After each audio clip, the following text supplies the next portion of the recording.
안녕하십니까. 세상을 읽어주는 남자 이상훈입니다. 오늘은 D램의 끝판왕이라는 그 고대역풍 메모리 HBM에 대해서 말씀드리겠습니다.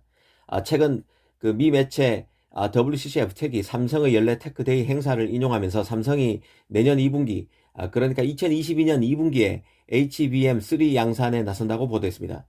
삼성은 이 HBM3를 HPC 데이터 센터 등에 납품하게 됩니다. 이 삼성이 메모리 분야에서 확실히 앞서 나가고 있음을 보여준다는 생각입니다.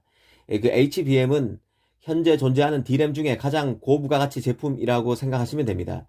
그 HBM 뒤에 나오는 숫자가 높을수록 정보 처리 속도가 빠른 고사양 제품입니다.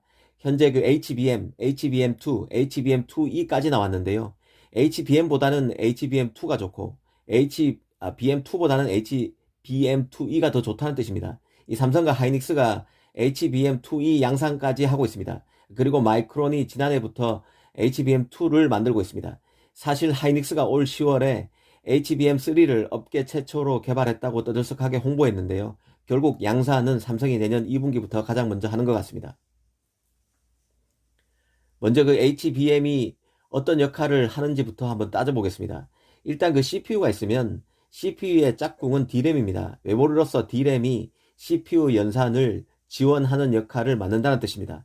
그 아시다시피 D램은 DDR1, 2, 3, 4 이런 식으로 나갑니다. 이번에 그 DDR5가 나왔는데 인텔의 엘더레이크, 사파이어 레피지 CPU에서 가장 먼저 들어가게 됩니다.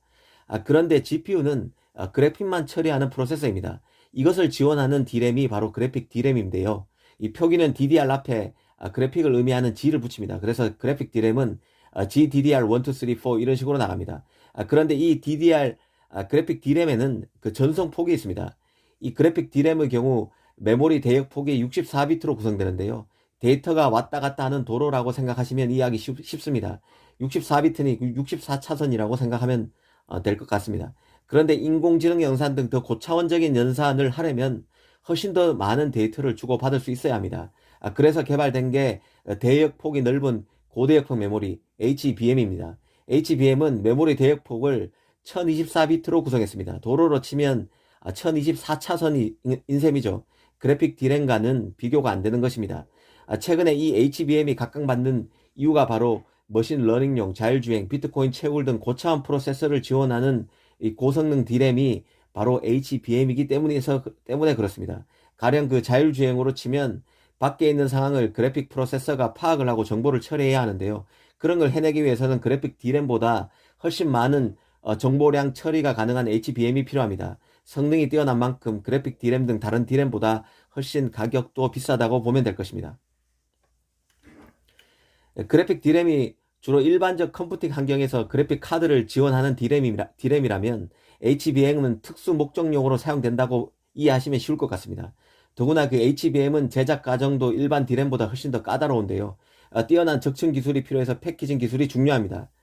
그래픽 D램과 HBM 모두 고차원 연산이 가능한 GPU를 지원하는 용도이지만 HBM이 훨씬 더 고차원 프로세서를 지원하고 있습니다. 그래서 앞으로 자율주행, 머신러닝, 슈퍼컴퓨터, AI에 준하는 프로세서가 실생활에 많이 도입될 것인데요. 이렇게 되면 HBM의 쓰임도 크게 늘어나는 것입니다. 이 가령 그 마이크론이 HBM2를 개발할 때 그 GPU 업체 AMD의 내부 프로젝트에서 개발됐다고 외신에서 언급된 적이 있는데요. AMD, 엔비디아 등의 업체는 자율주행에 필요한 GPU를 만듭니다. 그런 GPU는 보드 형태로 들어가는데 이 GPU 옆에 이런 HBM이 그래픽 D램과 함께 꽂힌다고 이해하시면 쉬울 것 같습니다. 사실 그 HBM은 앞서 말씀드린 대로 고성능 컴퓨팅을 위한 것입니다. 이 제품 성능을 좌우하는 가장 비싼 제품으로 보시면 되는데요. 이는 달리 말하면 그 HBM을 원하는 수요 업체들은 저렴한 HBM이 필요한 게 아니라 비싸더라도 성능이 더 뛰어난 HBM을 원할 수밖에 없습니다.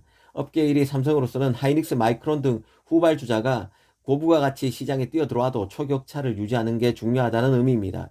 올 2월에는 그 삼성이 HBM의 프로세서 기능을 가미한 그 신개념 메모리인 HBM 핌을 내놓기도 했는데요. 이 프로세서에만 부담을 너무 몰아주기보다는 그 메모리도 같이 연산 능력을 가질 수 있게끔 해서 프로세싱이 좀 더 빠르게 되게끔 한 제품이 바로 HBM 핌입니다. 사실 그 HBM 핌 같은 제품은 삼성이니까 가능하다는 생각도 드는데요. 이 설계도, 제조도, 메모리도 다 하기 때문에 이런 다양한 기능을 가진 칩의 조합에 삼성이 유리한 측면이 있다는 얘기입니다. 같은 D램 업체라도 그 AP나 CPU를 설계해 본 경험도, 또 이런 칩을 파운드를 통해서 직접 만들어 본 경험도 없는 마이크론 하이닉스는 아무래도 이런 그 신개념 메모리, 신개념 그래픽 D램인 HBM을 만드는데 한계가 있을 수 있다는 뜻입니다. 오늘은 삼성이 내년 2분기 HBM3 양산에 들어간다는 소식의 배경을 짚어봤습니다. 감사합니다.